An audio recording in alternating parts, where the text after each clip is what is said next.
So, we are going to pick up with you all still in the forest. We are going to drop Edwin in with you all. And you are effectively kind of keeping that same watch as the wolves around you are howling and the mist is kind of sinking in until you will eventually start to see a humanoid kind of pacing around the outskirts of the mist. And more it's going to kind of sink into your vision that this looks like a wolf walking on hind legs. It has far more upper body mass, a large head, and a canine's uh, jaw structure, where its face is much more elongated than it is a vertical face. And moment by moment, the mist kind of sinks around this creature and you can't see it again. And then another part shows up in another area of the mist around you. And there's just kind of that crushing feel of both these howls around you, as well as whatever creature or creatures are pacing around you. Before, after a while, you are going to hear the sounds of a voice from without, and it is going to effectively kind of point out to where you see Knifesall, and you're going to hear, "The master hasn't asked for that one." And in a few flashes of moments of time, the mist is going to kind of creep closer and closer to you all until out of the mist, Knifesall is going to get pulled back away and disappear. And then one after another, each of you are going to be, you might be within arm's reach of somebody before the mist blocks off your vision and you can't even see feet away from you. And a vague amount of time is going to pass by. It feels like hours. It might be seconds. It might be days. There's a certain amount of exhaustion just from the stress that is going to kind of set into you as you are alone in the mist, calling out into silence. And with a little bit of time, your footsteps no longer feel like you're stepping on the soft grass of the field that you were within. And you start to feel a little difference of gravel, where you can almost roll your foot a little bit in each step, to flagstone rocks. And one by one, you're going to start to see humanoids around you again. As the mist kind of starts to separate, among the first things that you are going to see is what is on the screen here, where you all start to see one another again. And the mist starts to clear, and you can see about 15 feet. When you all first see each other for the first time again, what are you thinking?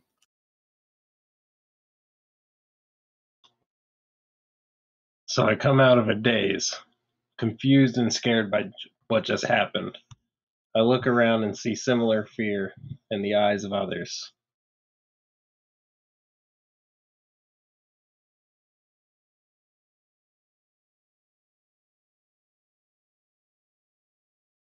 After a few moments, you start to see signs of a statue that stands 20 feet overhead, massive base just at the edge of the mist. It's hard to tell how high it might be.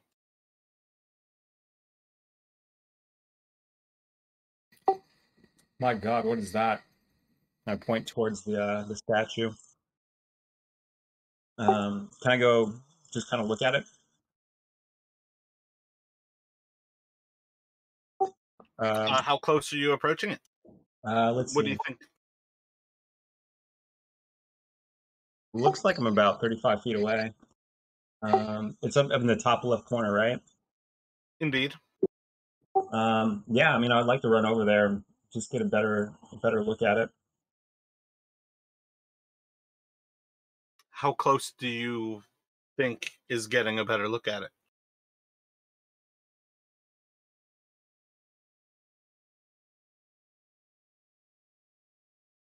Quick question. Are there any like loose flagstones or small objects around? Make an investigation.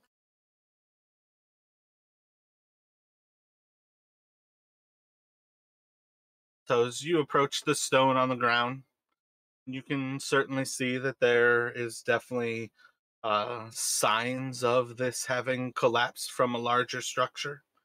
As you look to the edge of the mist, getting closer to it has not made it easier to see through. You still see maybe a fraction of this creature, and it seems like the shattered stone on the ground is maybe a fraction of a statue. I'd like From where to cast light on the fragment and throw it towards the statue. flies into the mist and disappears.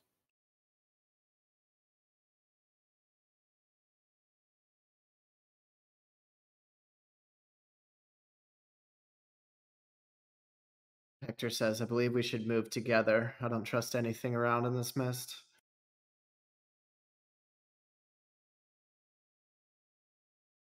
Agreed. I'm going to move with Rodney close with my hands on one of my short swords.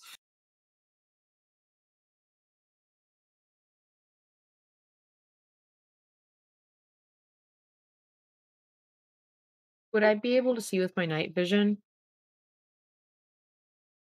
Nope, nope. The people with night vision, the people with light, nothing is going through the mist. Right now, you can see what you can see. Where is Hector moving? Like Right towards the next to statue? Ali. Right to the right of Ali.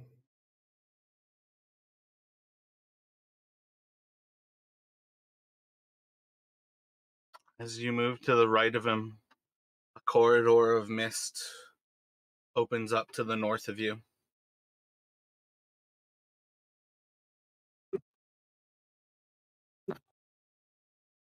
Can I roll for perception? What are you trying to look after? Just to see what's around us and see if like we need to be aware of anyone or anything. Right now, you are surrounded by the mist in general silence. It's a kind of deafening silence where there's nothing to be heard.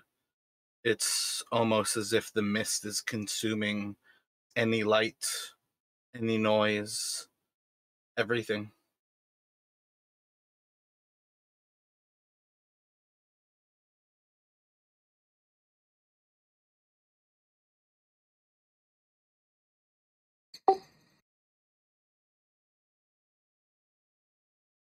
I'd like to move towards the pathway that opened up, but I'd like to have Firebolt ready as a reaction.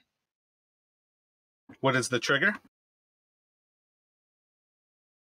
Good question. Just seeing something? No, I wouldn't want it to be just seeing something, so I guess I won't have that ready because... Something leaping out at you? Yeah, I guess it would have to be something very close to me.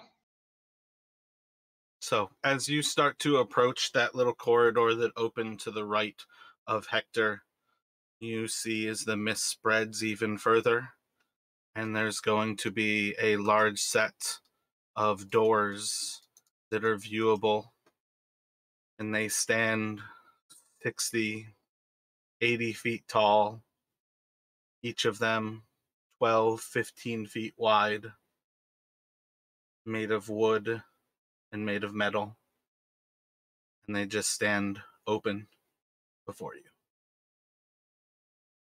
Seems we're being invited in. The mist has decided our destiny for us. So I'm gonna ready my crossbow and move north towards the gate.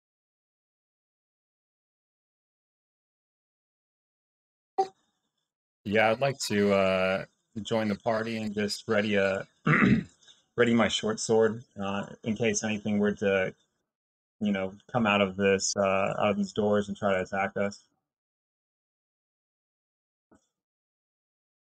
You all just kind of move a little further forward. The mist just kind of closes behind you all. Sim and Debbie get close behind us.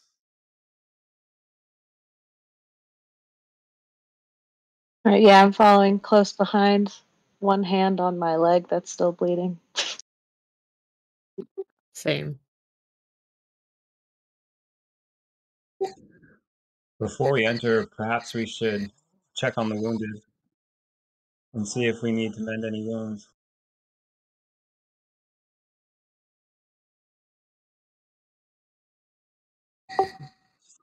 You, sir, Mr. Raven Moody, you happen to know any healing magic?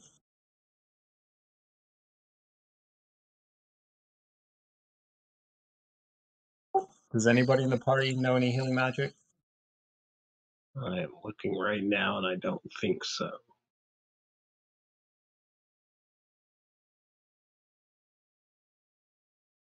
Yeah, I don't have anything stocked, and it doesn't look like I could even choose to stock anything with that as healing. I believe I have some type of healing spell. Where would I check that? That would be in my D&D Beyond. Yeah, it should be underneath spells.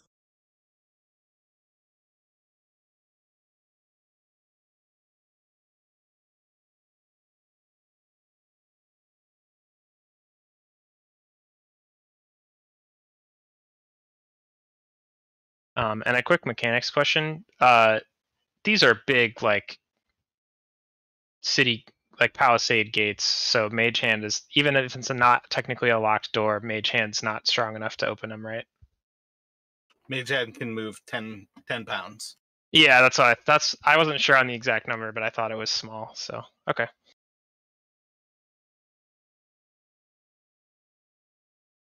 They're really well made. You might find out that Mage Hand can do it, but you have to try. I have mending.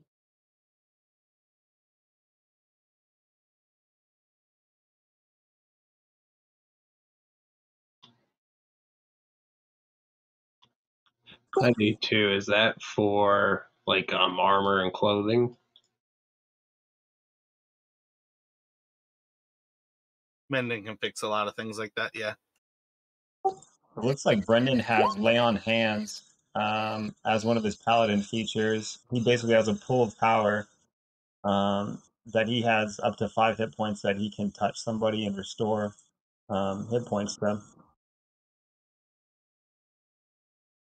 Yeah, I just found that. And then it seems you can use this. You can use this 5 times before a long rest.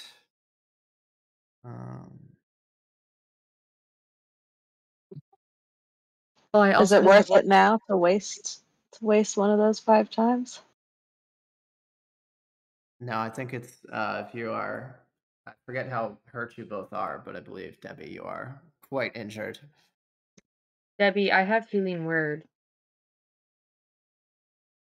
Nice. Do you know how many hit points you have, Caitlin, remaining? Are you at 50% health or less, Caitlin? Where do I see that? I'm sorry. Just in the top right of your character sheet on D&D Beyond.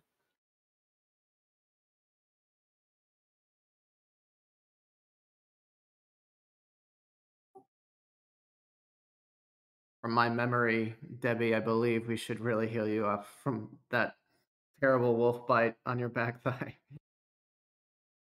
It still says current 16 out of 16. Is that what I'm looking at? For what it's worth, you did not alter your hit points, and I'm not even going to worry about it. Okay. You were magically restored by the mist. I also have divine sense, and I can detect good and evil. I can sense anything in a spell or celestial field or undead within 60 feet that is not behind total cover. I can use that 4 times. Yo, how are you doing on health? I believe Hector did not get hit in the fight with the wolves, but I believe Debbie and then Simeon Theo got hit.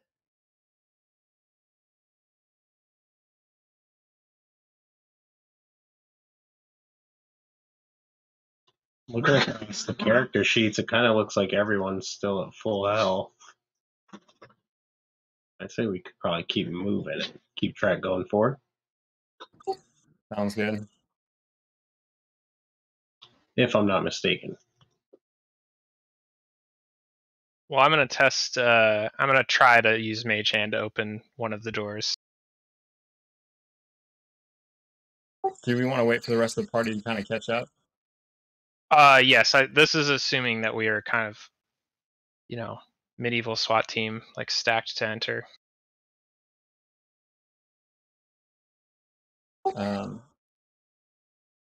about me and Debbie take the front with Hector? All right, yeah, I move on up with you now that I am fully restored.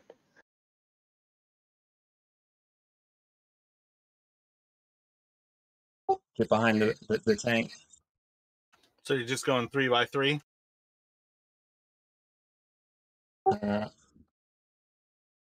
I was thinking kind of maybe Debbie leads the front, and then with Hector and I on either side, and then the rest of the team kind of backing up behind us.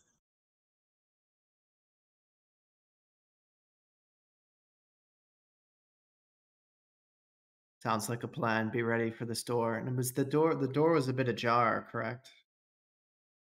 They are indeed.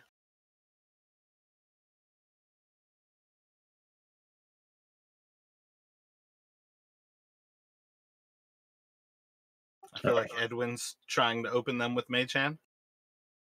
Yes. One of the doors. Roll a D100. Debbie, can you get yourself moved up before that? Right behind on roll 20. You can go to move it, and Mage Hand does nothing to the door. I don't think that roll worked properly unless that was always going to happen. Oh yeah, you need the /R.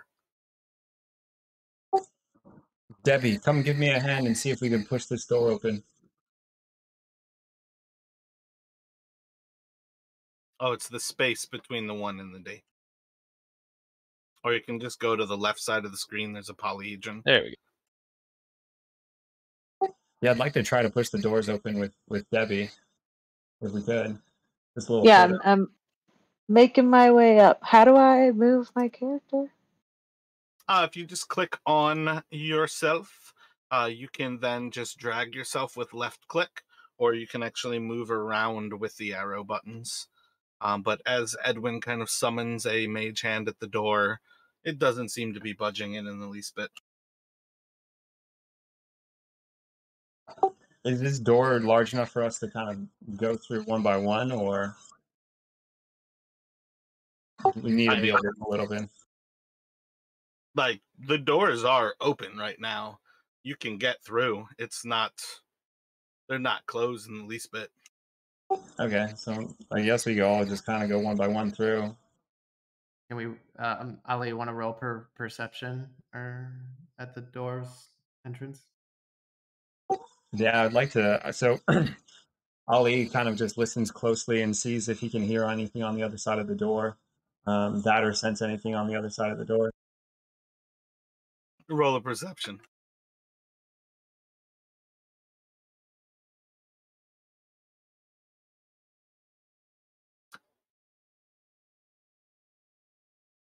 Sorry, give me 1 second. I'm in the wrong character sheet. All right. Well, it doesn't matter in the long run. While you guys are looking through this door, you see the mist encircling the other side, and 2 large statues, and the mist kind of moving up to the north. In the same way, It seems like the same gate. You're just on the other side of it. But now the mist gives you a little bit more of a view. And looking up, these statues are 50 or 60 feet tall. Two humans in armor seem to have maybe been worse for wear and have started to crumble.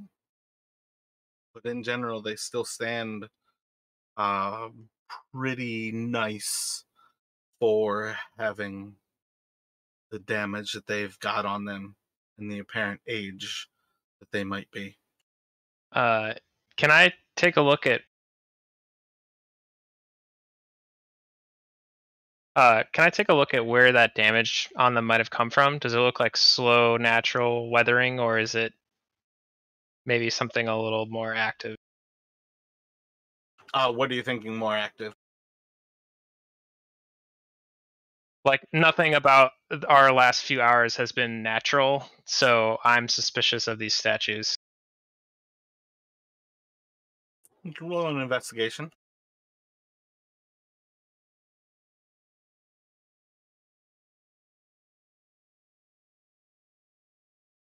Going over them, they seem like they've weathered thousands of years of rain, mold, lichen. Seems natural enough damage. Hector wonders, is there any inscriptions or language on these statues?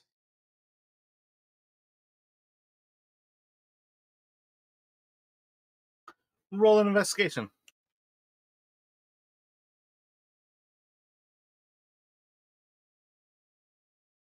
Looking over them, it doesn't seem to have anything like starkly telling about what languages they have. If you give me a moment, I can give you a crest that you would see on them.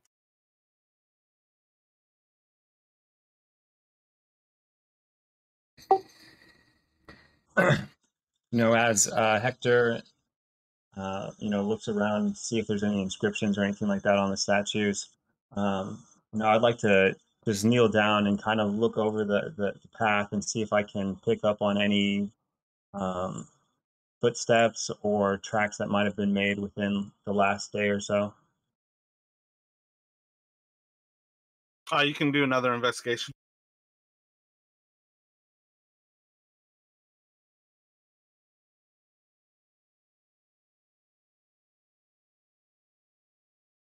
Looking over the actual path that lies ahead of you, doesn't seem like anybody's walked this in some time. It appears like no one's been here before. Perhaps we should continue forward and just be ready for something to attack. We should continue in our tight formation.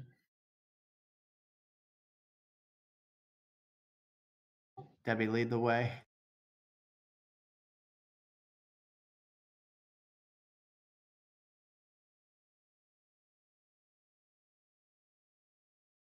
So when you were looking over the statues, you would see a crest similar to that, wings outstretched with a castle over top. And this bird would be far more worn than much of anything. As you all approach the edge of the mist, it's going to open up ahead of you as it closes behind, and you will hear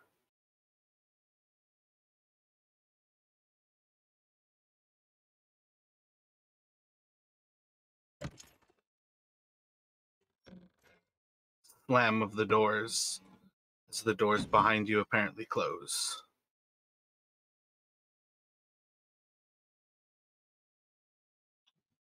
It appears we only have one way to go now. Forward it is. And for quite some time, you all are going to find yourselves in this weird alley of the mist. Is anybody over the next hour or so going to walk into the mist? Or are you going to follow consistently where it opens up ahead of you. I think.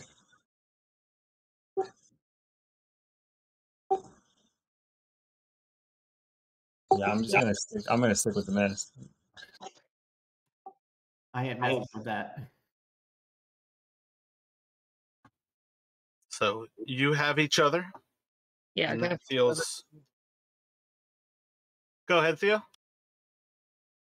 follow everyone else. You have each other, and that for now feels like something, and it feels like a reason to have hope, have some sort of feeling of goodness. But you also have this Myst, and as it leads you forward, you all are going to walk for some time. It's hard to tell. Feels like an hour, maybe two, and you're just walking along this path, and the Myst seems to be opening up about 20 feet in front of Debbie, and it's closing up about 15 or 20 feet behind your casters. And after some time, you're going to start to walk into an area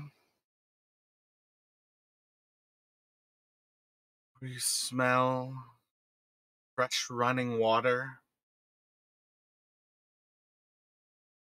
and it almost feels like a breeze. But after a moment, it just seems to be perhaps your brain is playing tricks on you. Before some time passes, and let me get a perception check from everybody.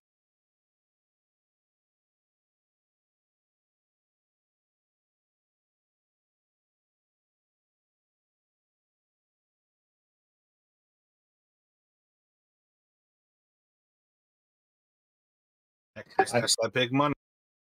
My perception's been very off today. You wouldn't be able to guess that. I think I have like a +6 or something like that on it.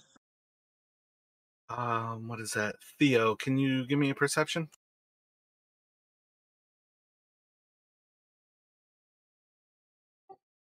And what was that whiff of that smell? What was that whiff that played maybe a trick on our brains? You smell fresh running water and you feel a breeze. But inside of the Myst, it feels like that might be more of a trick of your brain. Thank you.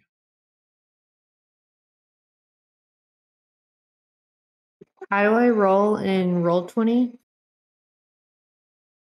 If you click on perception in your skills on D&D Beyond, there should be a little red bee that shows up, and when you click on that bee, it should send it over to Roll20.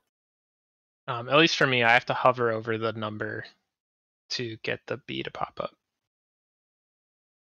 Excellent.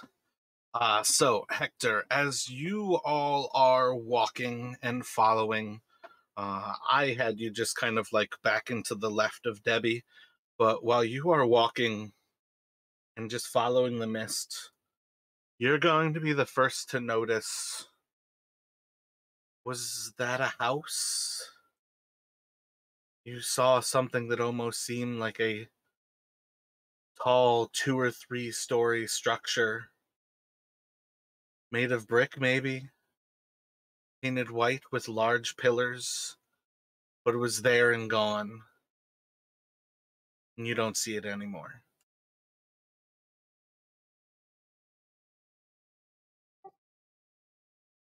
I tell the group to stop.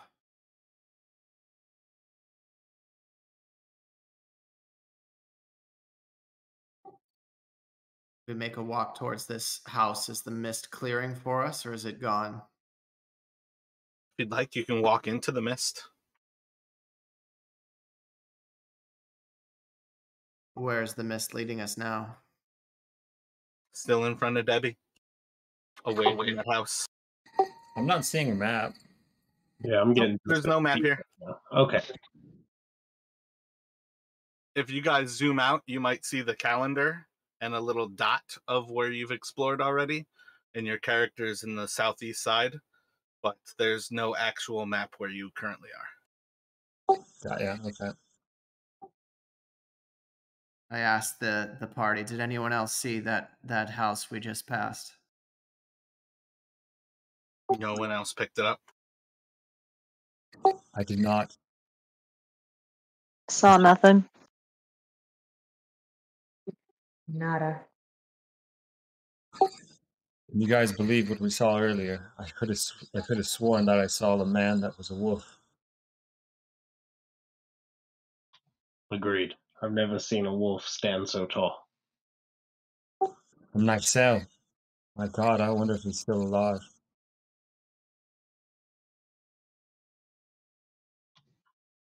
We should keep pressing forward. They said they had a master, so someone is controlling them. Whether I saw a house or not, there's no chance I'm walking into this mist alone. Did you guys hear water? I could have sworn I heard water. I'm famished. Let's walk towards the sound of the water. Leaning to the south, you can walk into the mist if you'd like. It's a risk. Should we take it? If we're taking it, we're doing it together. I can cast light on whoever is leading us into the mist if that's where we're going. I say let's go. I'll lead the way.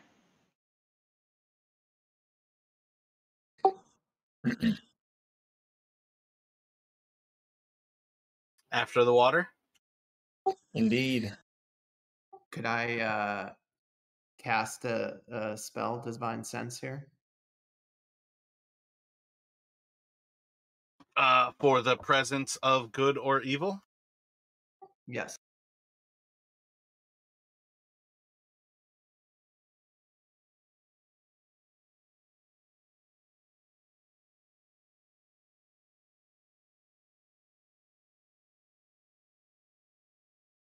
That's going to show you celestials, demons, or fiends. Is that correct? Otherwise, just post it to the VTT.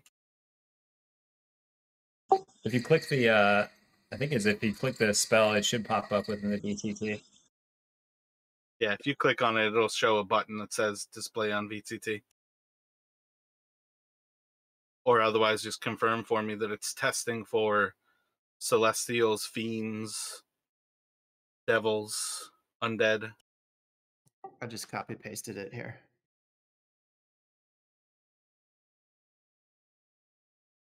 Celestial fiends and undead. There's nothing close to you. No smells. No aromas. Okay, let's press on. Debbie, make a constitution throw for me as you walk into the mist.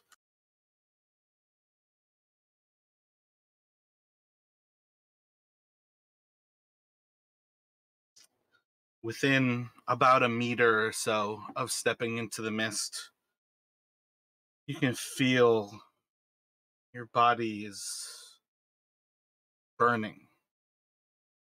It's hot. It's searing. Feels like someone's rubbing ashes and coals on your body. Are you going to continue to walk forward?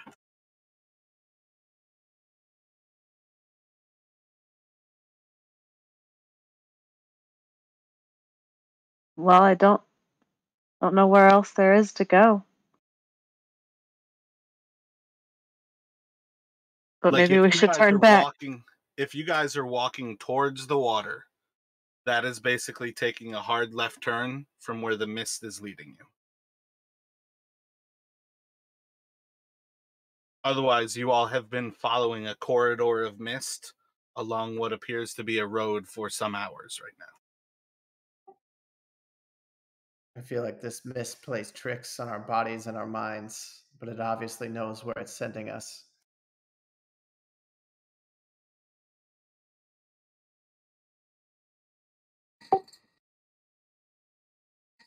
Does anyone in the party know any spells that can detect arcane magic?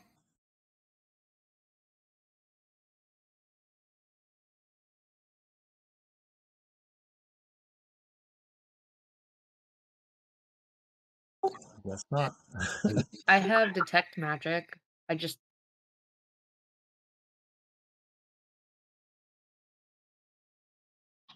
If you're getting burned by the mist, I say we just follow it where it's leading us.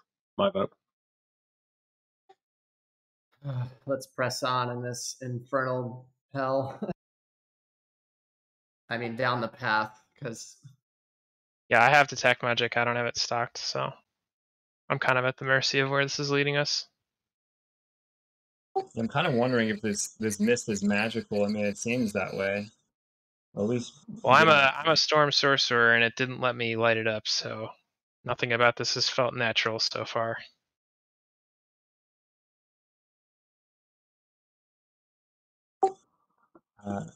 Let's push forward as far as we can to see how far we can make it.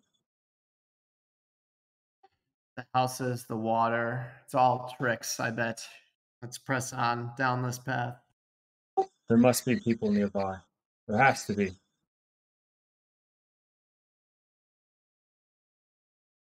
Yeah, we'll keep moving forward. There has to be an end to this mist somewhere. So you all can continue walking with the mist, and it leads you through what feels almost like a civilized path. You're passing forward, turning left, going forward for a while, turning about 60 degrees to the right, going forward.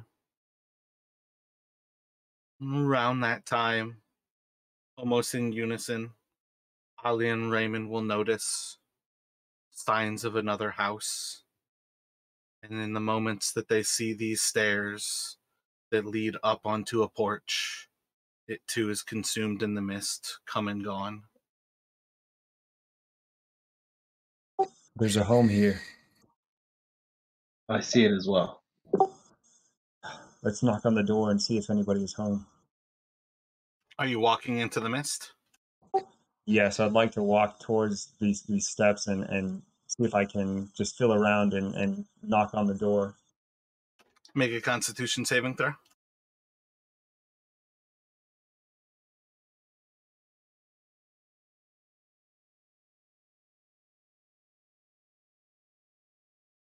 All right.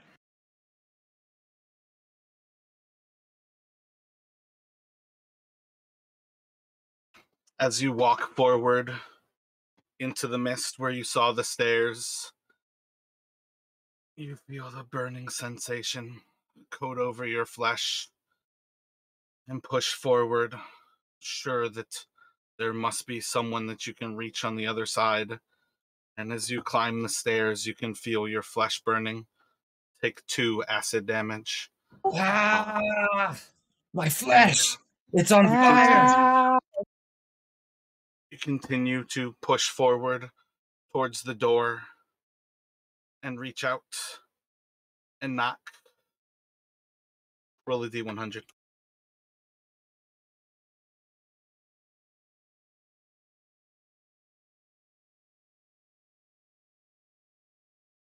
What's the best way to roll that? Just 5d20s? In roll 20 on the left side of the screen.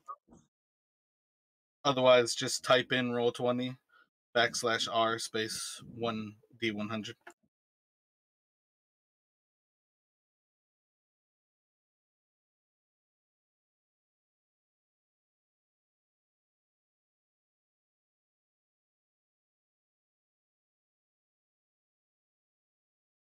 I got a 64.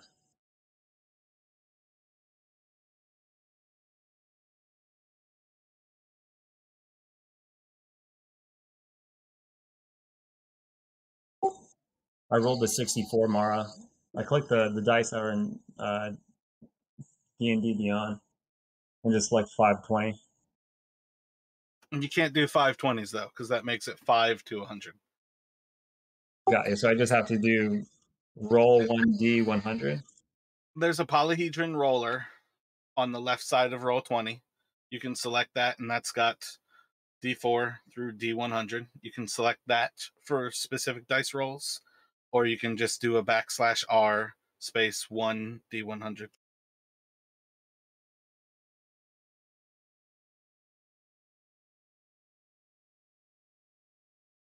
So as you knock on the door, your flesh is still burning. You don't hear any sound from within. Are you going to stay longer and wait, or are you going back to everybody? I'll return to the party. I knocked on the door, but nobody was home. Oh my God. I could hardly stand it up there. My flesh feels like it's on fire. As you turn to them and look back at the party, the mist opens up and clears that space. And when you return, you are no longer in the mist, but right behind you, the mist is closing in behind you. So by every single step you take, they lose sight more and more of the house behind until it's again lost in the mist. We have to keep moving. This mist is strange. It's coming after us now, it seems. We have to be careful. If we wander too far into the mist, it may kill us. Everybody make a perception check here.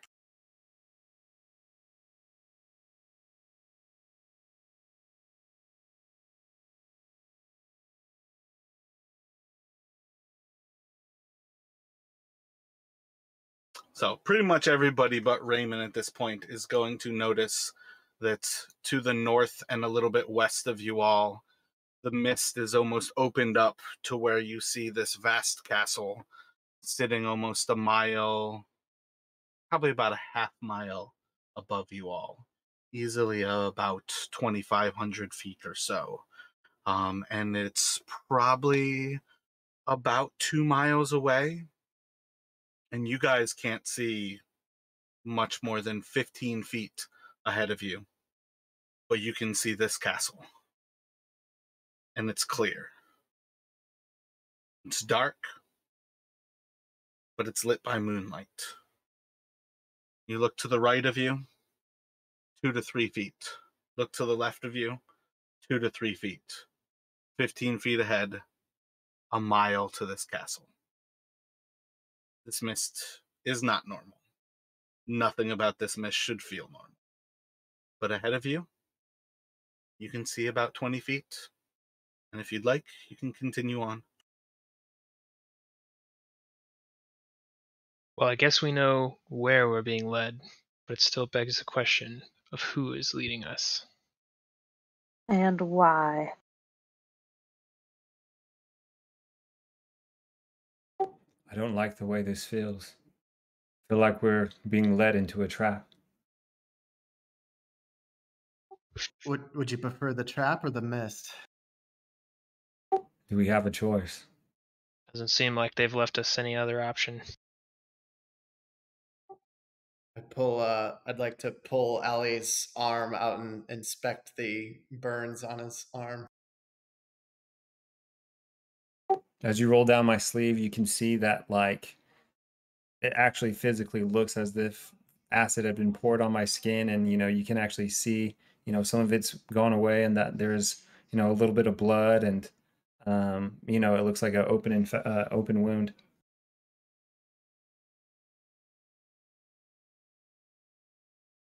How many hit points do you have, Rodney? I think we can press on, but let's just check. 7 of 9. I can heal 5 HP in the future if you need it. Sounds good. I'll be fine. Let's continue forward.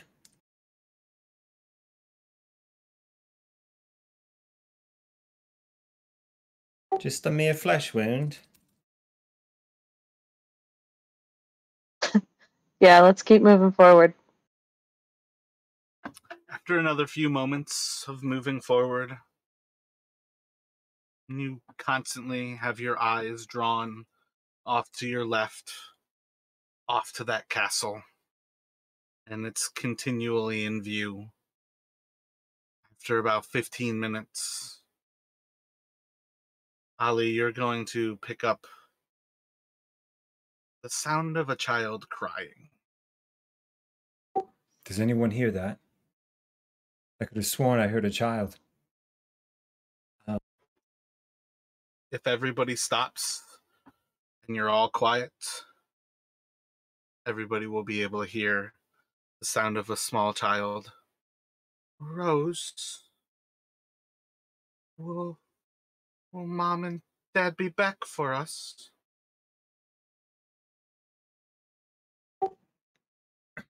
I'd like to yell out, "Hello! Is anybody there? I can hear you!" Make a performance check. I'm the wrong person to do that. The person who thinks of it is always the right person in my games to do stuff. As you yell out, you're going to see as the mist opens up, and about 100 feet ahead of you, you all are going to see two children who are staring at you. And again, this is something else I've dropped in Discord again.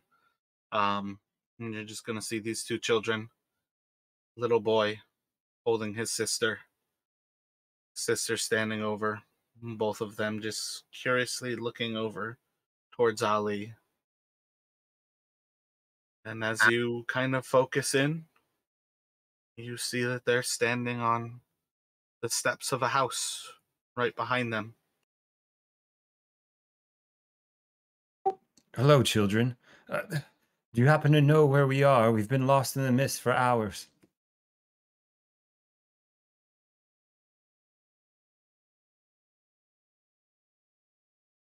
Are you here for the monster?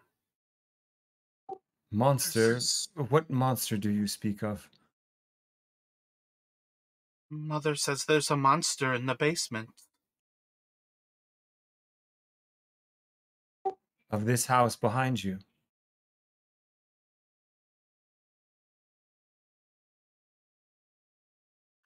This is our home.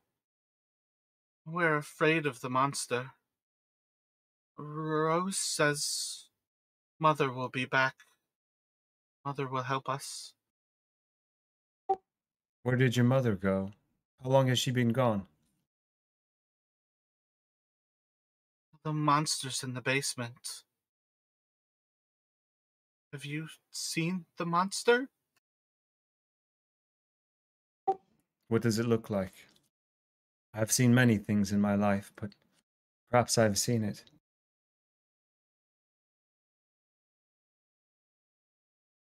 The little boy is just going to turn and with his left hand, he's going to point towards the front door. It's just a wrought iron fence that kind of covers the entry portico, and you can see on the other side of it, there's two rather ornate doors just on the inside. Walter's still inside the house. He's in the nursery. We don't dare go in. Not with the monster. Who, pray tell, is Walter? He's our brother. Walter's just a baby. We couldn't. He's in the nursery. Who is this Rose you speak of? And the sister's just going to look at you. I'm Rose. Rosevalda. This is Thornbolt. Walter's locked in with the monster.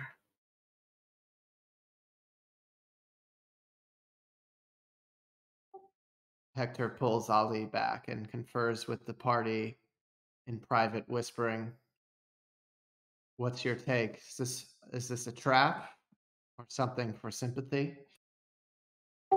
The children do seem like they're in desperation.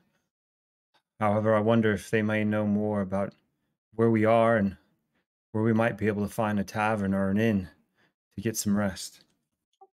Maybe we can make an agreement with them, information to save their sibling.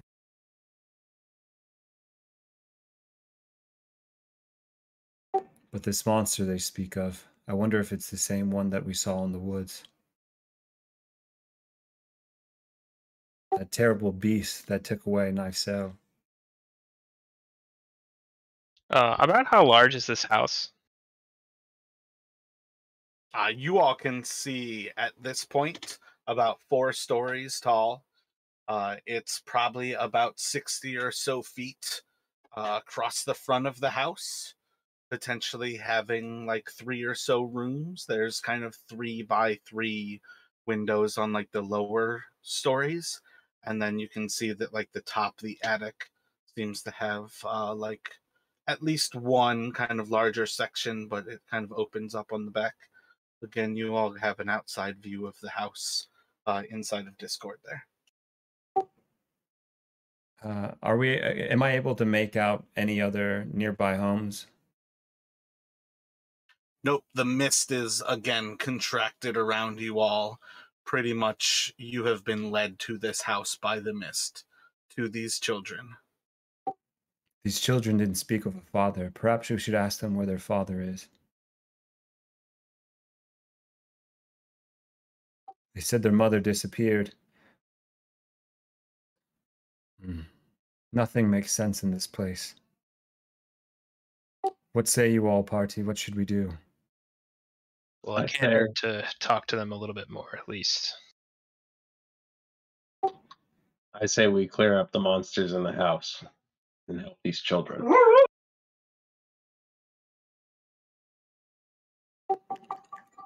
I'm in support, but I feel we should ask a few more questions before we rush in.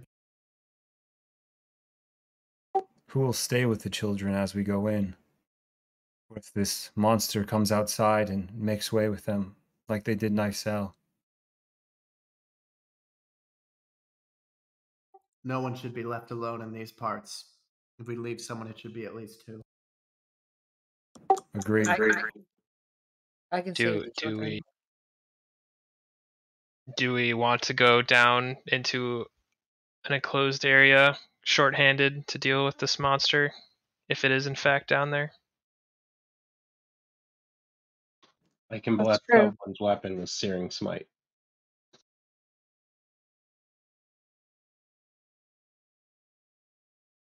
Yeah, the children have lasted this long, so they might be okay. Let's talk to them and see if we can gather some more information.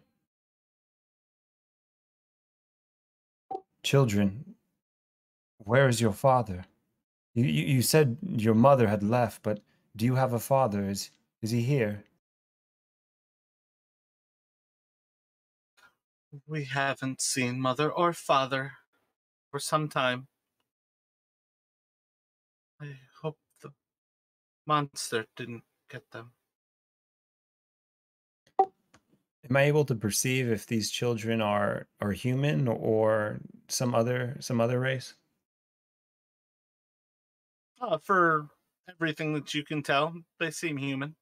What are you trying to do to perceive this? Just look over their clothing, their skin, their ears, and kind of just give them a once over to see if there's anything odd or different that I can detect about these children. So so to role play into it, I'd like to so Ali steps forward and kneels down close to the children. And I see that this little boy has this stuffed animal, and I say, children, if we go in the house, you will need to stay out here with a couple of us to be safe. Trust me, you will be safe if we go in the house. And as I'm kind of doing this and talking to them, I'm trying to actually see if there's any other details I can pick up about them and see if they're human. You can do a investigation check. And while Rodney's up looking at them, I'm saying, children or not, I still don't trust them. That's almost why I don't want to leave them alone. Looking over them, they've got all the signs that you would look for to spot in a human. Thorn, probably most of all, doesn't want to let you actually touch him, but he just kind of hides behind his sister. And Rose seems to kind of take hold of the situation, and she's more or less standing her ground in front of you, and you look over, natural ears, normal hair. They don't seem like the best nourished, but as far as things go, they've got nice clothes. Maybe they've been wearing them a few too many days.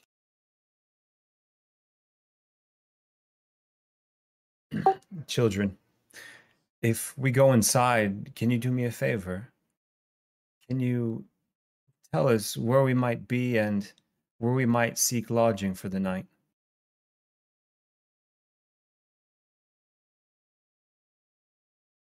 Have you seen the monster? I haven't seen mother or father for some time. I'm afraid the monster got them. Will you kill the monster?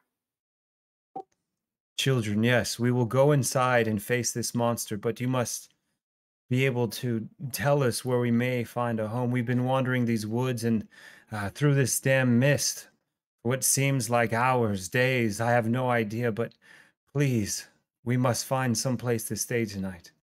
While the respectable member of the party who can talk to children is doing that, I'd like to, because I have my doubts about their story, I'd like to double check them on a detail and use Mage Hand to mess with the front door because they said it was locked. And the way they keep saying sometime is making me skeptical. They didn't say the door was locked.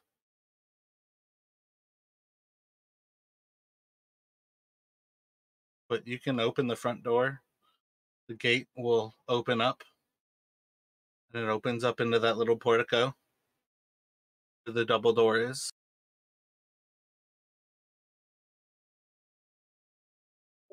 Yeah, I just want to make sure we don't get locked inside the second we go in here. Will you kill the monster? Save Walter? I haven't seen mother or father for some time. All right, party, let's take a vote. We going in? I say we leave these children. They have nothing to offer us. I keep on asking them if they can lead us into town or to a tavern somewhere.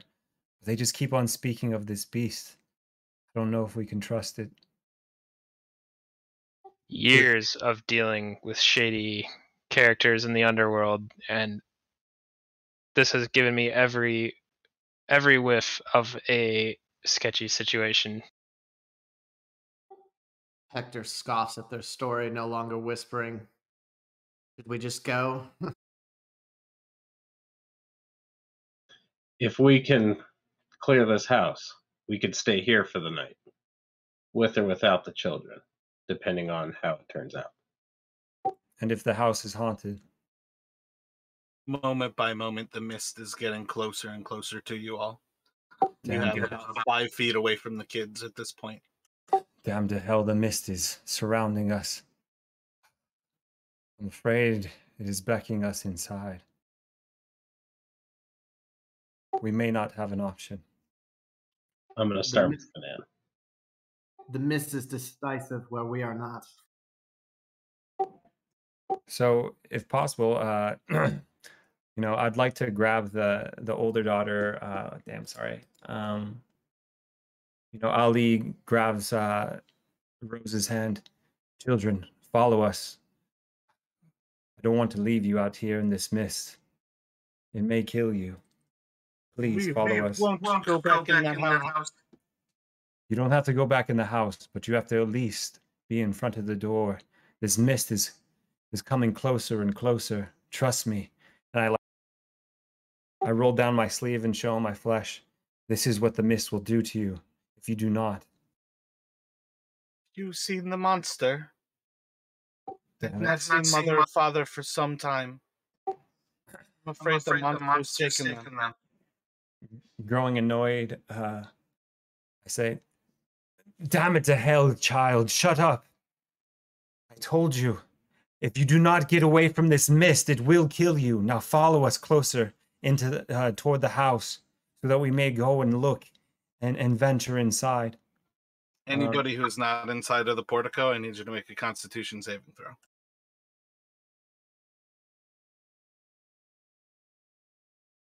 Um,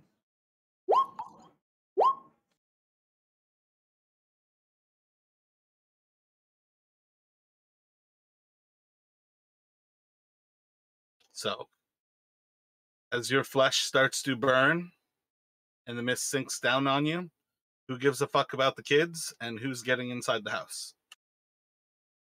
yeah, definitely gonna venture. Well, here forward. goes nothing.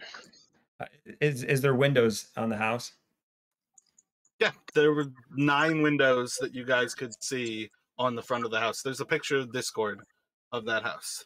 Okay, I'd like to peek into the bottom windows to see if I can see anything inside. Looking in that first room, you are able to see kind of just like almost like a coat room. It's just a bit of kind of like an entrance hall. There seems to be some pictures and things on the wall. At present, with how it's lit, you can't quite tell. I think Edwin was the one using light.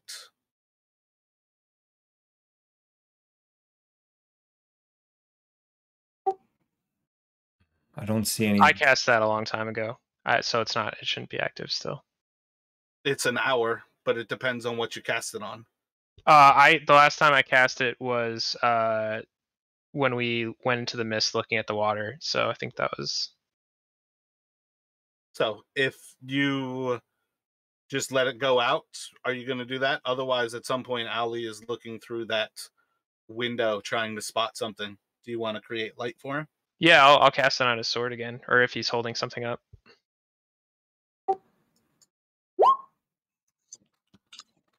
So as you kind of see this little entry area, you can see that there's different pictures of what appears to be the family inside, as well as a large central crest on the wall that is a golden windmill beset by red. Hector walks up to look at obviously walks past the pictures of the kids, and let's see who this mother and father are. The kids appear completely different from what they looked outside. Are these the same children?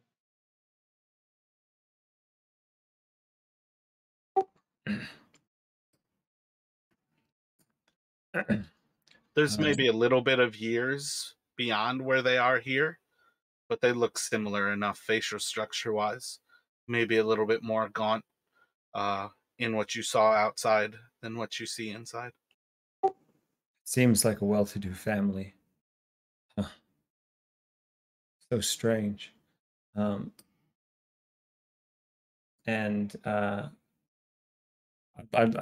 Ali would like, or Ali steps to like these doors that are on the inside and kind of just checks them to see if they're open. They open. Okay. Debay, Hector, follow behind me. You see a large marble entry hallway, a large hearth on the northern side of this building. There's a rather ornate longsword sitting across the hearth, and then to the south you see stairs that wind up and lead to the next level of the house, as well as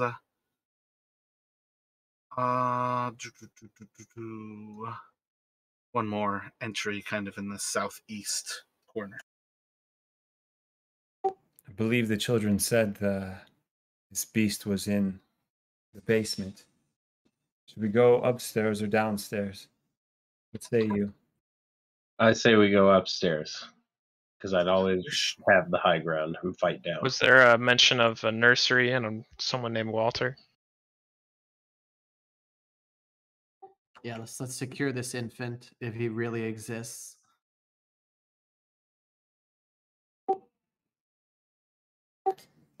Is it possible to look at this sword and see if we might be able to find like a family name or anything like that? Maybe inscribed on the sword or on like the mantle of the fireplace?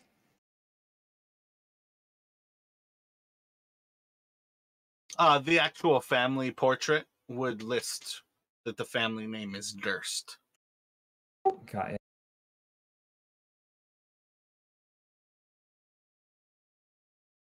Well, let's keep rolling. All right, let's go upstairs.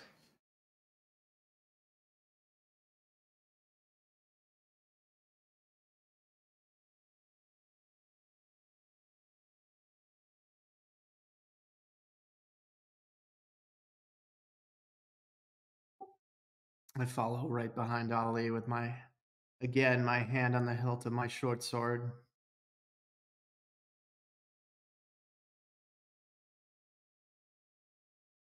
So as you all head up to the next flight, you will come out, and there is a room with another hearth on the north side.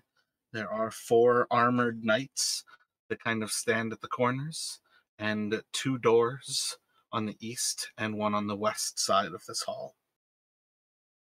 And stairs continue up. As I get upstairs, I see 4 knights. Suspicious of them, I push one over.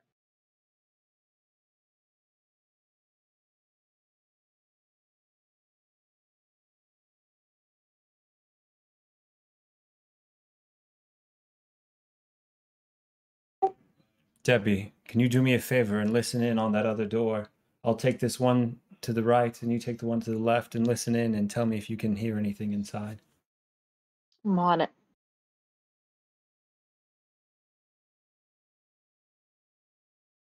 So Debbie and Ali are doing perception checks, listening at each door. That's correct. I'd like to investigate the mantle and see if there's any extra information we can gain from that. As the 2 of you are listening at the doors, you don't hear anything of note. You can roll an investigation at the mantle.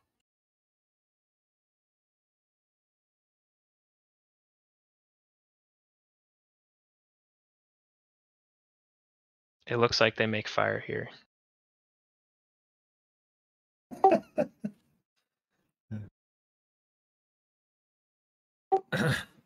So Ali looks back towards the rest of the party and I shake my head, just signaling that I don't hear anything inside. Let's open them one at a time. So as you're looking over the mantle, you see another smaller framed picture that appears to have the same 4 people that you saw below. And then the father seems to be cuddling a small infant in his arms. And you can just see the wife appears to have a bit of a sneer that she did not have in the picture of the 4.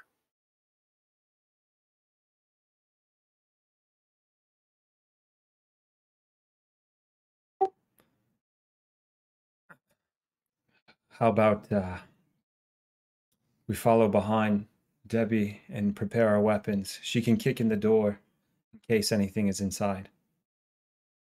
All right, I'll go first. And so with my axe ahead of me, I open the door. Yeah, I'd like to ready my weapon if possible, if anything happens to jump out or jump out at the party. I have to lockstep. My lockstep drop.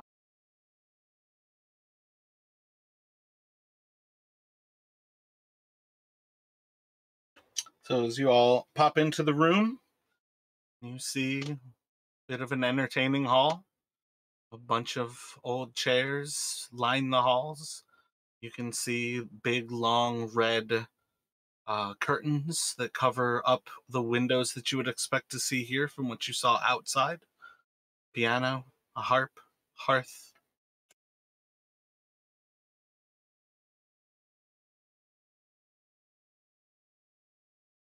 I inspect the piano for any signs of dust to see how long it's been last touched.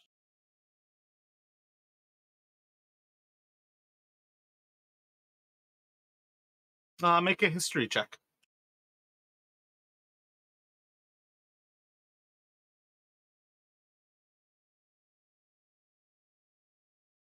I'm sorry, Mar. Did you say that the hearth was actually lit and there was a fire? I did not. Okay. Looking over the piano, got a significant amount of dust on it. It might have been sitting for years, decades. It's kind of hard to tell.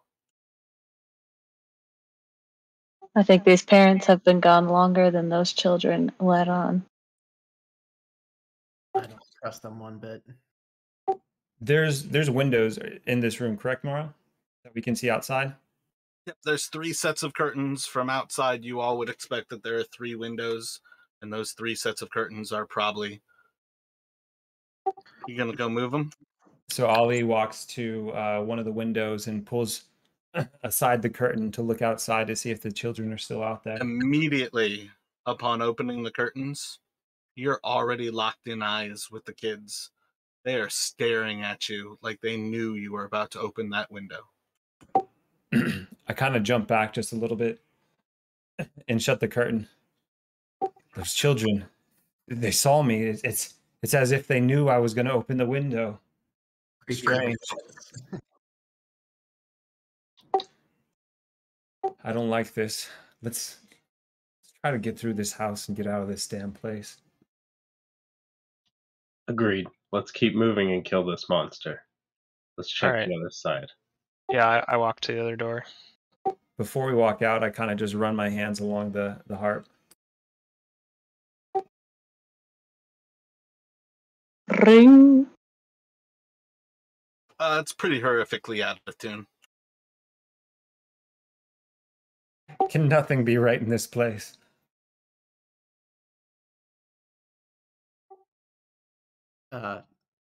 Hector pulls out his short sword, one sword just in case, and quickly kicks open the door.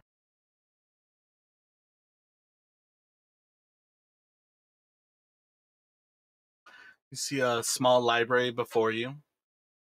There's about 5 different shelves of actual bookcases, a small desk with some different things out on the desk itself, like an old inkwell, some papers, just kind of general this and that's that appear to at some point have been the actual use of this room. A small hearth on the north side. 3 more windows as well to the east. I'd like to look out one of the windows, but I don't open it. I don't open the curtain a lot, just enough to look out. Looking out the rear, it's just mist. You can't even see a foot or so out of the house.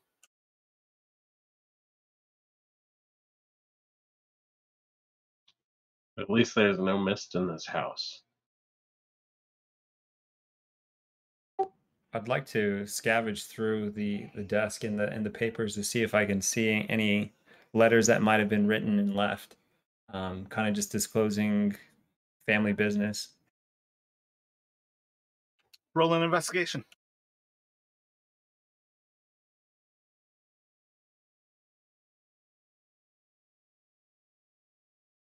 So you find a empty oil lamp, an empty jar of ink, quill pen, tinderbox, a letter kit with a red wax candle, 4 blank pieces of parchment.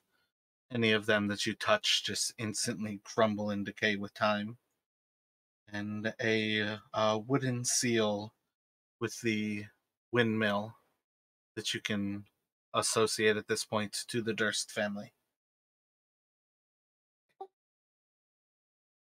Again, not much here. There's the ladder.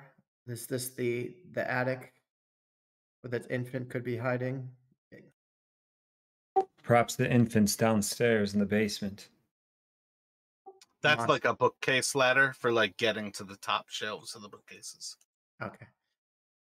In as efficient a manner as possible, like, because I know we're in a hurry, I'd like to scan the bookshelves to see if their library gives us any kind of clues about where we are or extra information about the family or what they did. I'd also like to pocket the tinder box just for later usage. Roll an investigation for searching through the library.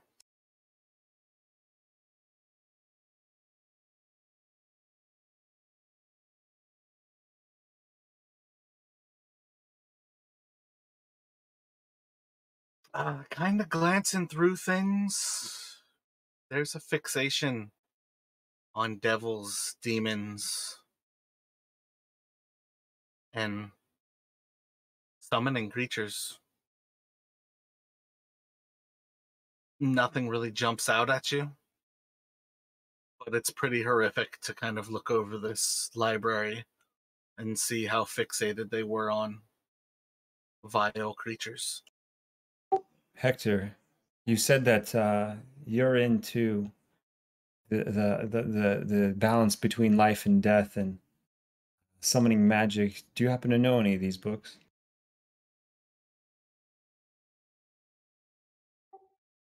This family obviously studied cursed magic, but I take a reach for a specific book that I might know on.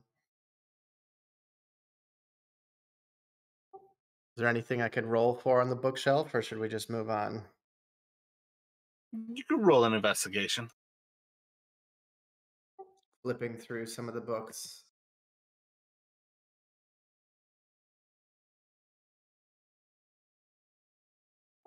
I take a look at what it might be some familiar titles on dark magic. Everything you go to grab that seems remotely familiar, it just crumbles in your hand and just disintegrates. Hector throws down the ashes of a third book and says, "Let's just kill this fucking monster."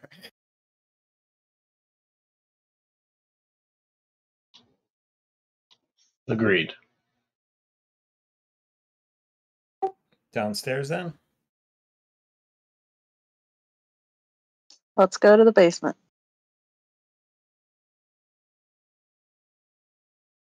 All right, so you're going back down? You all have up or down right now? Oh, we go further up? Yeah, I see. We know what awaits us in the basement, or at least what the creepy children said. Let's clear the rest of the house first.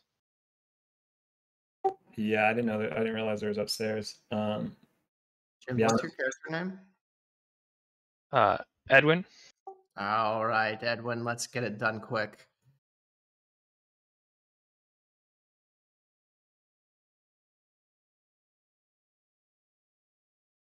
Continuing up then? Yes.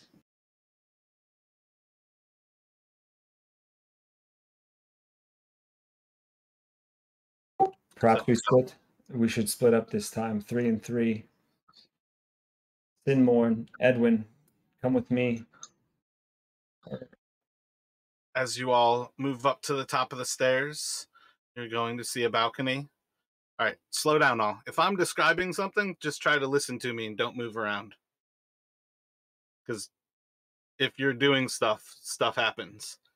You guys should know at this point that you are in a terrible place. As you move up to the top of the stairs here, you are arriving at a balcony that overlooks the stairs that go down. There is a single knight in armor that is kind of staring ahead and looking towards the stairs. And then there is a small hallway that kind of opens up in the northeast, and then a door on the northwest side of this little balcony.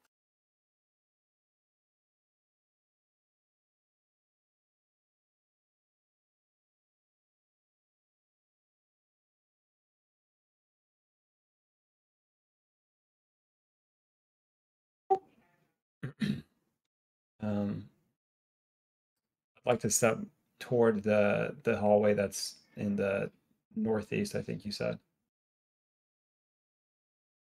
See a double set of doors over there? There's 2 rooms over here.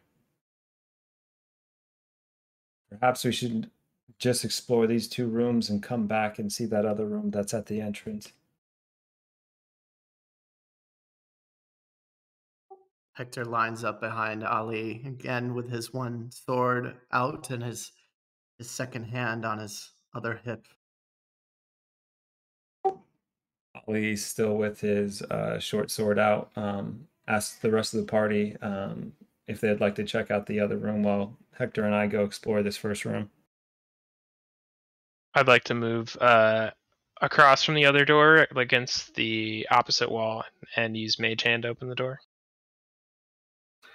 Yeah, I didn't actually notice how that this map had a mistake on it. There are 2 doors on that northwestern side. One is directly on the western wall.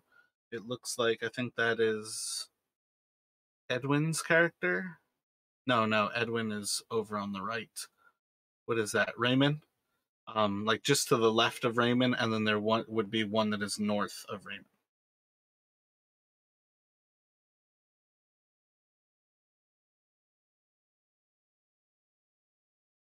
So there's 4 rooms or 4 doors altogether upstairs. Yeah. Like Ali said, 3 and 3. Stay close to each other.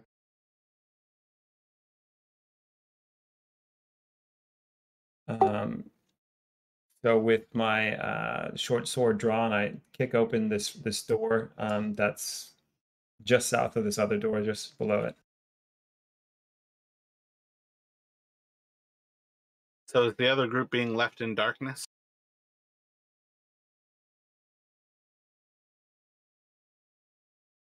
Light isn't a concentration, right? You can only have one of them set up at a time. Gotcha. Oh, got ya. I didn't know that. Maybe we should all stay together then. Guess so. I mean, you all have torches as well. But you can kick open those doors. You see what is pretty clearly a master bedroom. There's a large bed that seems pretty ancient. Very quickly kind of jumps out that nobody slept in that bed in some time. 3 windows off on that east side, another hearth, as well as a jewelry stand on the northwestern side of the room. And then it seems like almost like a little like kind of drinking or private little like nightcap table off on the very southwestern side of the room. Hector walks over, but without touching, starts to inspect the jewelry stand. You can roll a perception check.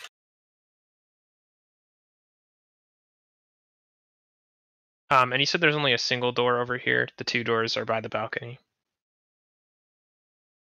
I don't know where here is. On the west side? Yep.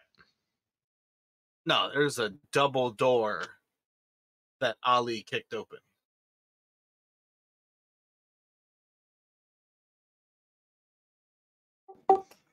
And behind the bed is that like a hallway, or what is that exactly? It's not really a hallway. It leads to a window back there. But it's almost just like a kind of balcony. Where's the jewelry stand as Hector walks over to inspect it? And he just rolled as well. Northwestern side.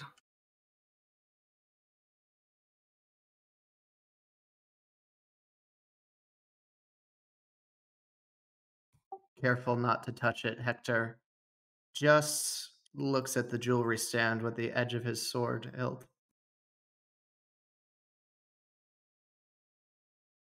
Oh yeah, there's a small jewelry box that's kind of sitting on the stand, and then just a mirror that's against that wall. Hector takes a long look into the mirror, thinking about the wife and the husband that used to live here ancient times ago.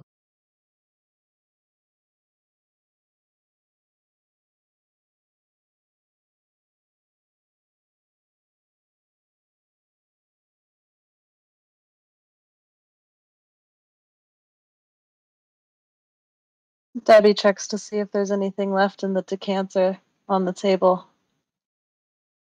But nothing but dust falls out.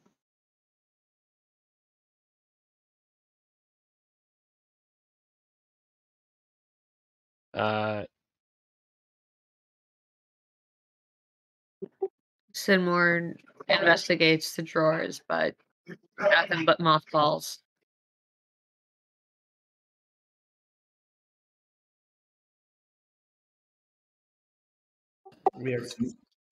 Hector mentions. So we know the mother and father haven't been here in years. Where is this infant they claim is so close? Should we go check the other room on the other side? Indeed. If the infant isn't there, the monster must have him. Edwin goes back to the hallway, and I would like to cast Mage Hand to open the door that's on the eastern wall.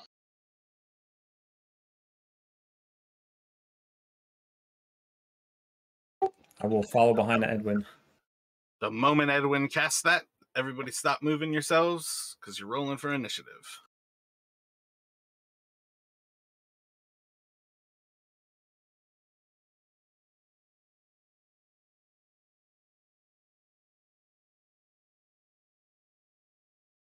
I got a no valid token was selected when I rolled initiative, but Who said that? Edwin. Edwin?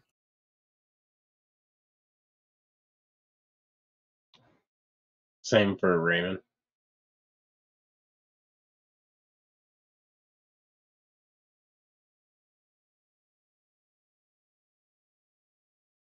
I don't even have an initiative roll for you right now, Edwin.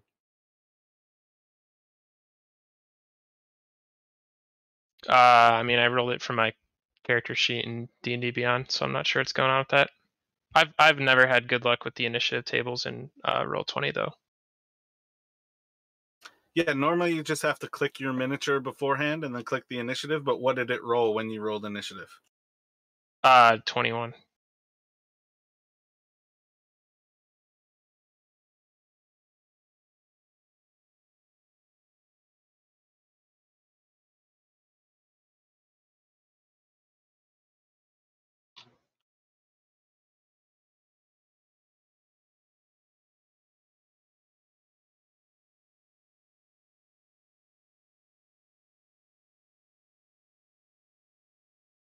I'm not sure if this is referring to my role or the one above me that just says no valid token was selected. So I don't know if you could see my role.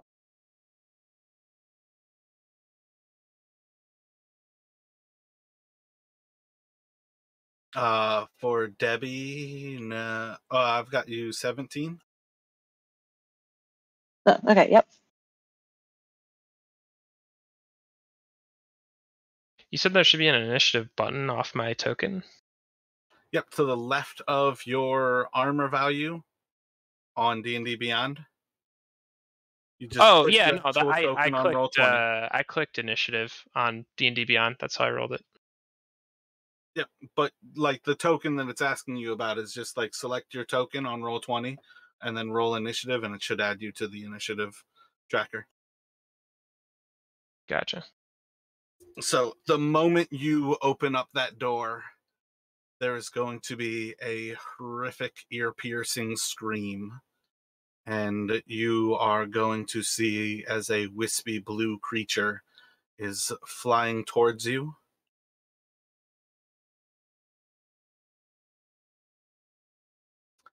And Edwin, what would you like to do? I'd like to cast Witch Bolt at the Spectre.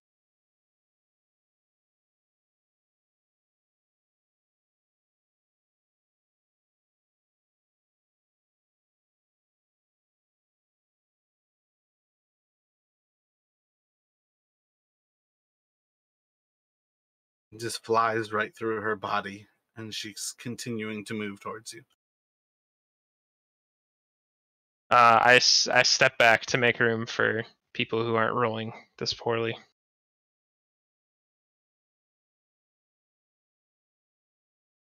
Thinmorn, you hear this piercing wail. You start to hear the sound of incantations outside. What would you like to do? Guys, there's some shit going on out there. We should go investigate, but draw your weapons. Hector draws both blades.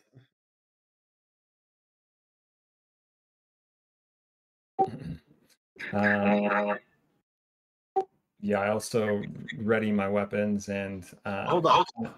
You guys are inside of initiative, so all of those things are actions right now.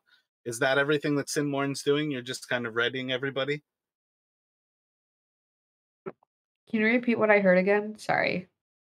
Just like a piercing wail of a scream, and then you hear the sounds of I'm pretty sure Witchbolt has verbal and somatic components, so you hear Edwin starting to cast the spell. So there's some wailing going on. So sounds like someone's in trouble. So we gotta go save this person.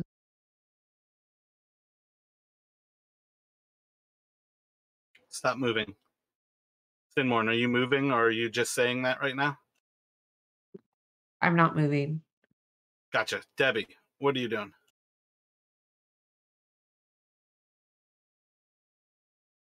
I'm moving forward towards the sounds of the screams. You can see this creature is probably about 70 feet ahead of you, I think. Yep, you've got like a straight shot over the head of Ollie.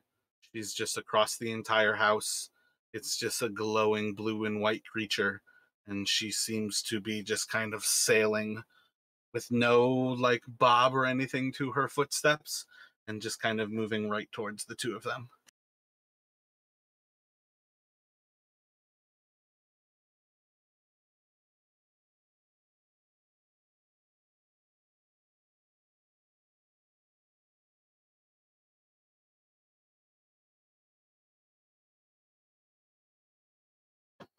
So you can make your normal movement if you would like, up to I think you're 30 feet. And then if you'd like, you can either basically draw to something that is ranged or effectively like charge your way further towards the creature. It's kind of up to you. Yeah, I'd like to charge forward towards the creature. Just checking what range I have on my hand axes. If I could get close enough within range to just toss some axes at its head. I think you'd be disadvantaged with hand axes. And then I'm pretty sure it sounded like everybody melee wise was carrying at least one of your main weapons, not necessarily already prepared with something that you're ready to throw. I felt like it sounded like everybody was talking about drawing kind of like long swords and things like that. Okay, yep, that's right. So I have my great axe. So I just am charging as far forward towards the creature as I can with my great axe raised. So like you could do your 30-foot movement and then bonus action to dash the other 30 foot that you have, or you can move 30 foot and kind of take something like the dodge action to make yourself harder to hit.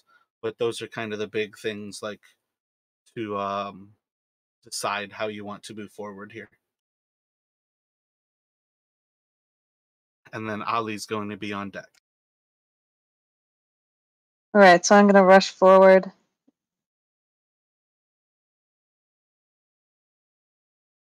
And dash into the creature with my axe. So you can move those 60 feet.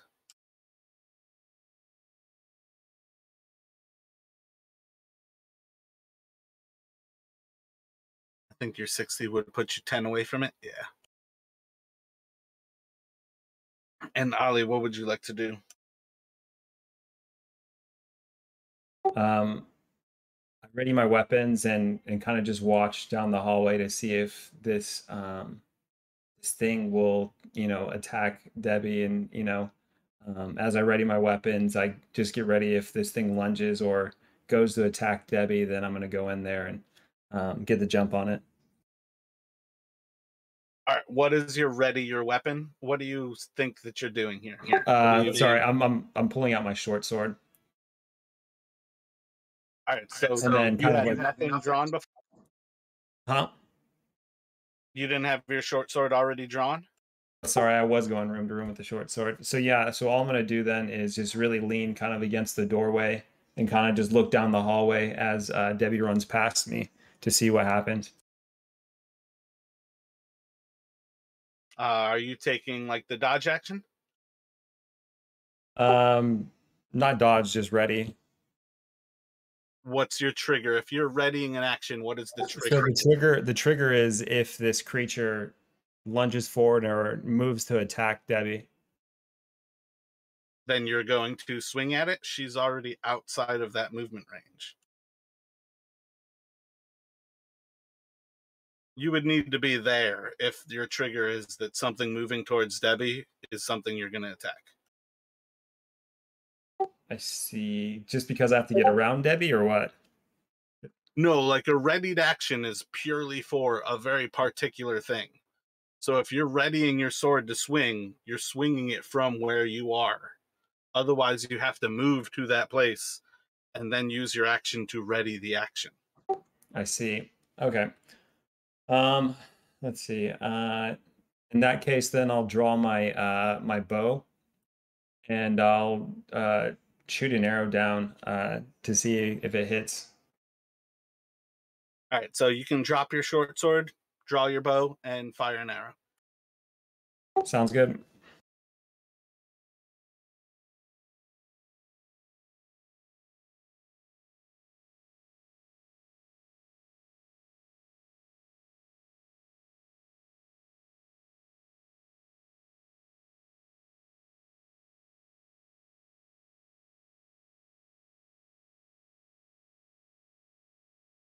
Solid hit sticks into this creature as she's flying towards you all and seems maybe less effective than you might have hoped, but it's a good hit. And as she kind of moves forward, the arrow just kind of floats out of her and falls to the ground. Hector, what would you like to do?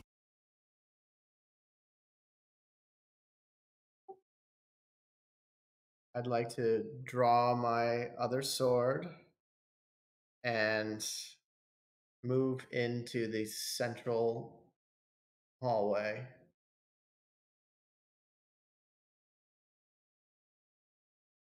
How do I get my 30-foot ruler here?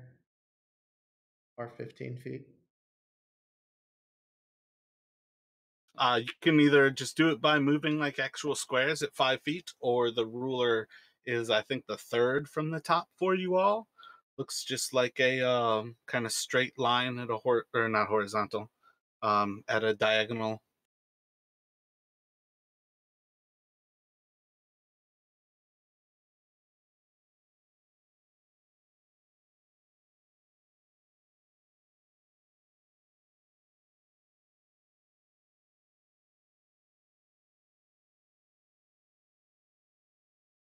Okay, I don't think I can move all the way to fight the monster at this point, right?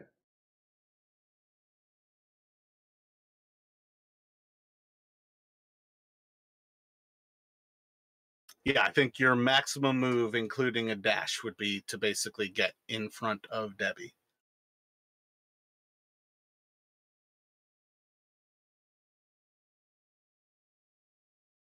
I position myself by the stairs just in case.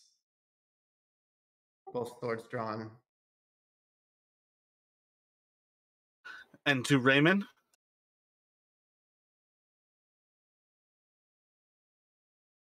So I'm going to move up just behind Ali.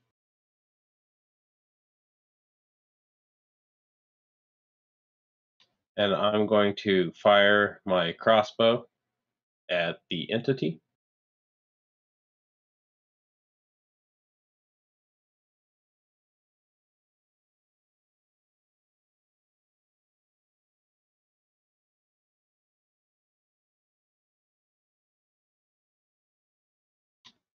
Sorry, I'm just trying to find where to roll with my crossbow. On like the left side of the crossbow, I think it shows like a little pop art. if you click that, like or if you hover over it, it'll show you like a red B, and that will roll the attack and damage. Bam. So click that little pink thing in roll 20, and that's going to roll the damage. As it sinks into her, just kind of floats through her body. She seems relatively unaffected by it.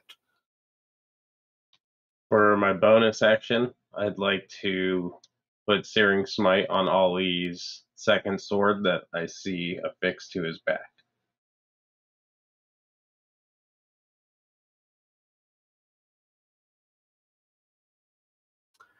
So as she's kind of flying forward at everyone, let's see, 1, 2, 3, 4.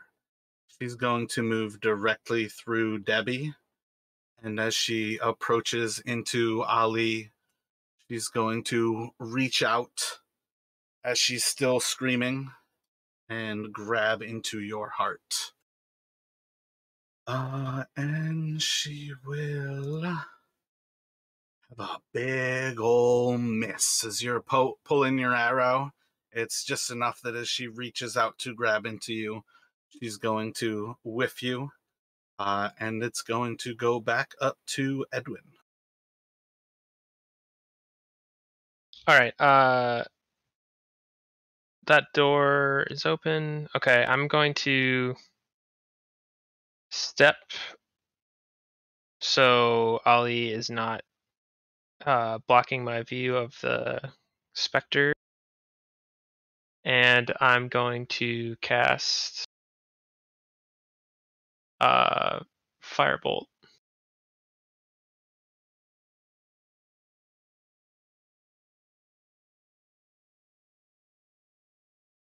Sinks into her with a solid hit.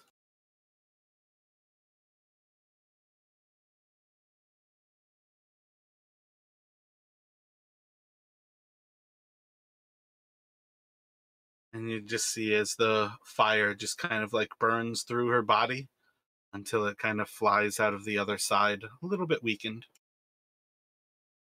So from where I'm standing, it looks like it didn't have the effect it would have had on like a human, but it didn't have no effect. She doesn't have flesh to burn, but the firebolt went through her, and it seemed to be reduced in that time.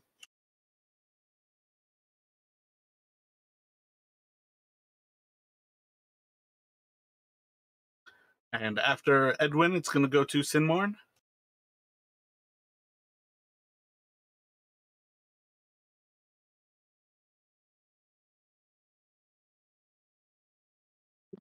Would Thunderwave be useful?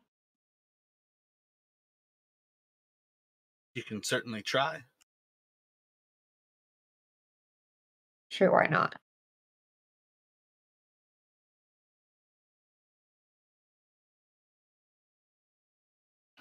So if I recall with Thunderwave, you kind of like reach out your hand, and in a 15-foot cube in front of your hand, you hit everything that's there.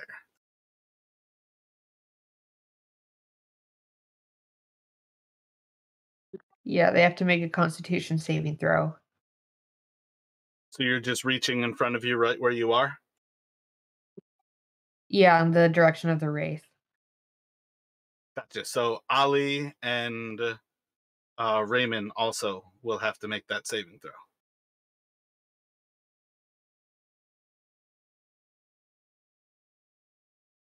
And that's Constitution.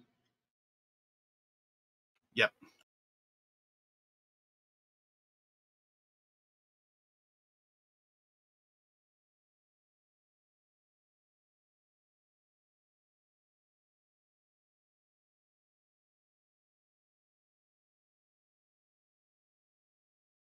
You have got to be kidding me.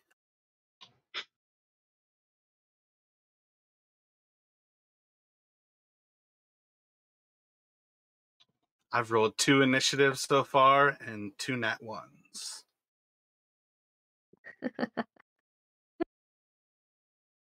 So the moment you cast that Thunder Wave, you're going to see as the armor that is directly in front of you shudders,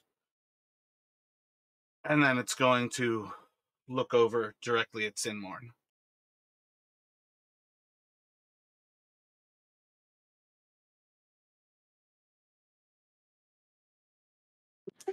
Sorry, can you repeat that? My dogs cried at that, like right when you were talking. Like when you cast the Thunder Wave, the armor that was in front of you, it was just like a plate mail armor, kind of like standing guard, kind of like the armors that were on the lower level. When you cast the Thunder Wave, its whole body like shudders, like it was about to fall apart from the explosion of noise. But then the head of the helmet turned towards you and basically like looked down at Sinmorn. And it's going to go to Debbie. Well, fuck.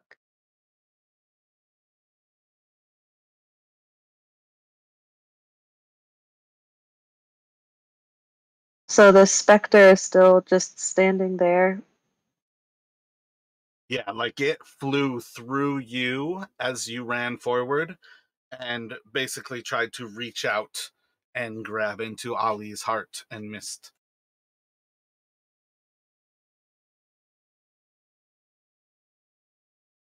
All right. Well, since I see that this armor has suddenly sprung to life, and it actually has something that possibly an axe can hit and not just fall straight through, I'm gonna make an attempt to attack the armor.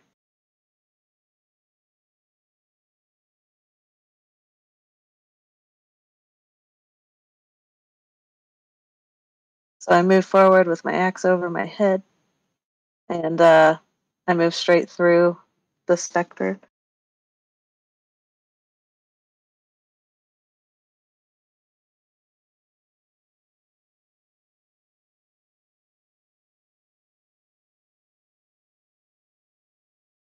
So as you swing out at the armor, it just plinks off of the armor and skims to the side.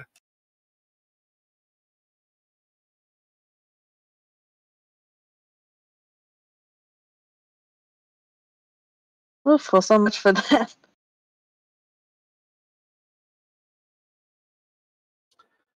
After Debbie, it should be on Ollie. Hector on deck. Am I engaged? It's safe for you to assume that, yeah, like if you shoot with your arrow, you're going to be at disadvantage. I'd like to disengage and move away from the apparition. Gotcha. You can do that. Okay, is there anything I need to roll for that or anything? Nope. And I can move my full speed. Correct. Effectively, as long as you're not moving through somebody else, you have your full movement. Otherwise, it's like any other kind of difficult terrains is the only thing that really changes your movement. I'd like to put my bow away and roll kind of off to the side and move towards where Edwin and Hector are. Gotcha. And then it should go to Hector.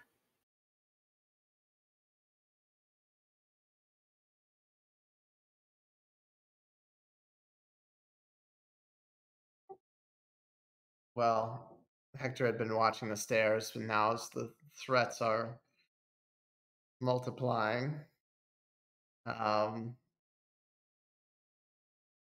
Hector asked, should we retreat downstairs?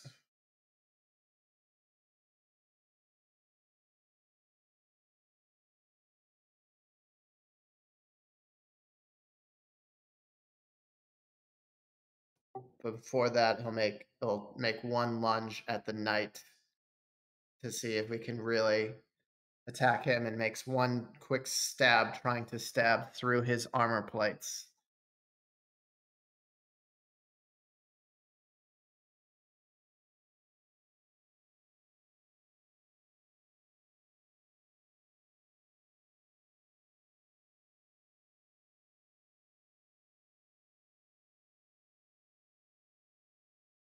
First one's going to plink off of the armor. The second one's going to miss it entirely and kind of stab into the hearth behind. I guess the wall. I don't think there's a fireplace there.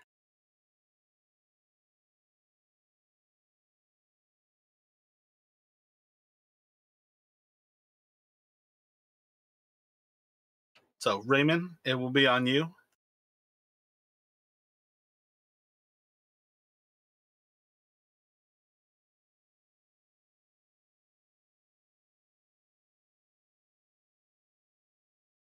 I'm gonna move right over here.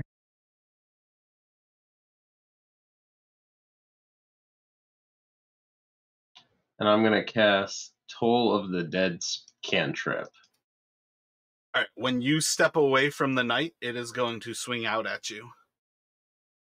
And an 11, I assume, misses you. I think you've got 18 AC. Could you remind me what AC is? Armor class. Up by your initiative, it should have like a little shield around it. 16. 16th word. All right, so successfully disengaged. And then you can roll that Toll the Dead.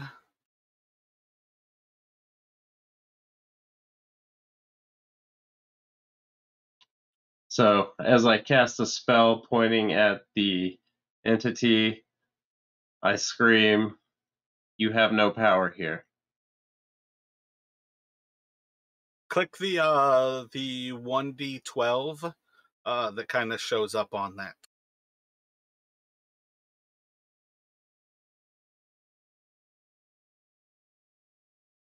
You'll see as parts of the armor start to crack and almost crumble a little bit.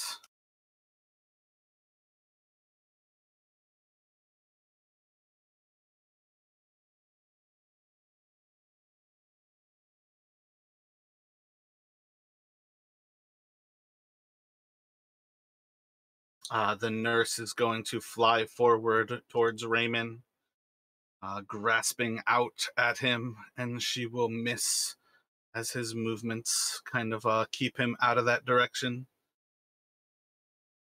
Before the armor swings out at Simone. 1, 2 swings. 16 and a 14. I believe those will hit you with both.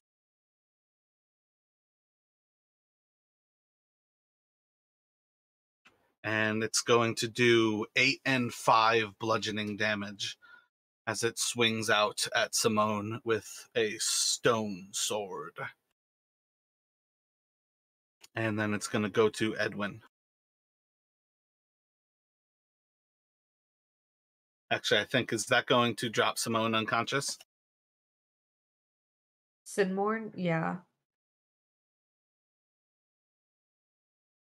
So you all will see as Sinmorn drops to the ground as this creature like swings its sword into their body and just 1, 2 slams them up against the wall. Edwin, what would you like to do?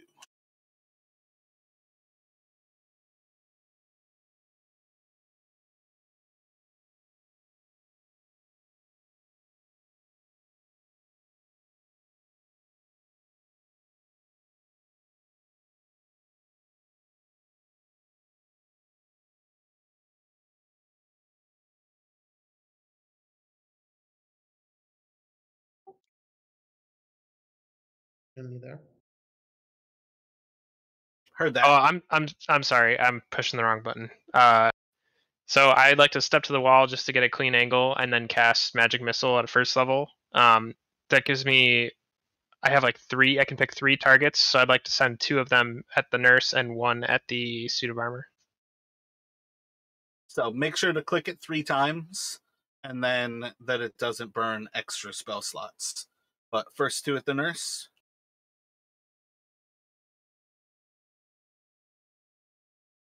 And you said click it 3 times, like the damage one. Yep.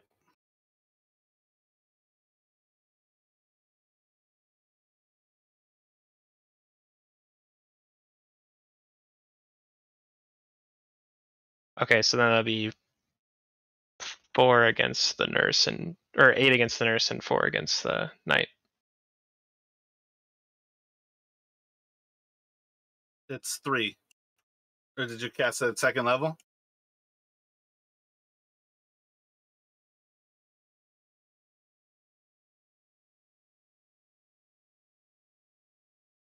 No, I cast it at a 1st level. Yep, so it should just be 3 missiles. Yeah, no, the first one was an accident. Going to see as the wisp of the nurse is going to dissipate. And she starts to disappear, floating down. And it's going to go to Simorn for a death saving throw.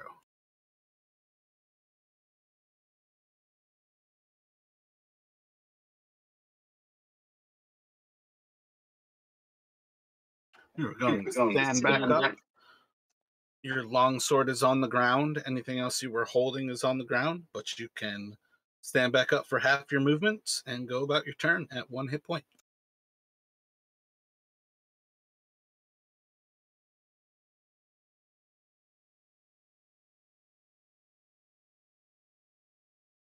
I am going to cast healing word on myself.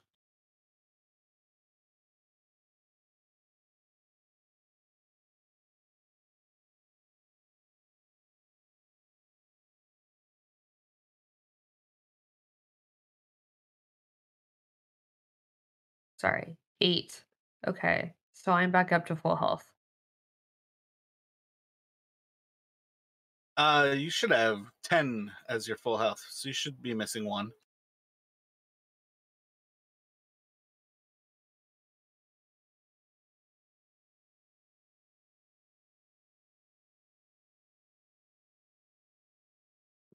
Okay, so I'm at 9 then. What would you like to do as a action?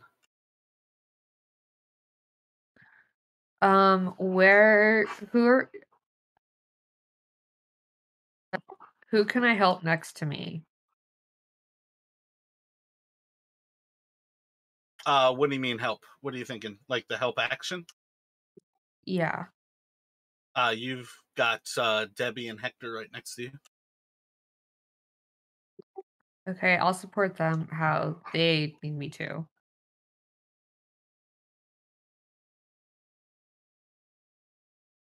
Well, which one? Like you can do the help action for one of them, basically. I'll do it for Debbie.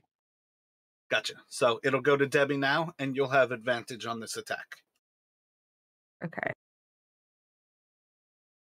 Nice. Well, then I'm going to swing wildly one last time with my axe. Oh yeah, 21. Nice. No. Simorn doesn't do anything there. Like the help action is your action. Debbie, roll another d20. Like the help action gives Debbie the advantage. Oh, okay. So with your 21, you'll hit and deal another 12 of slashing. And that's going to crumble the armor.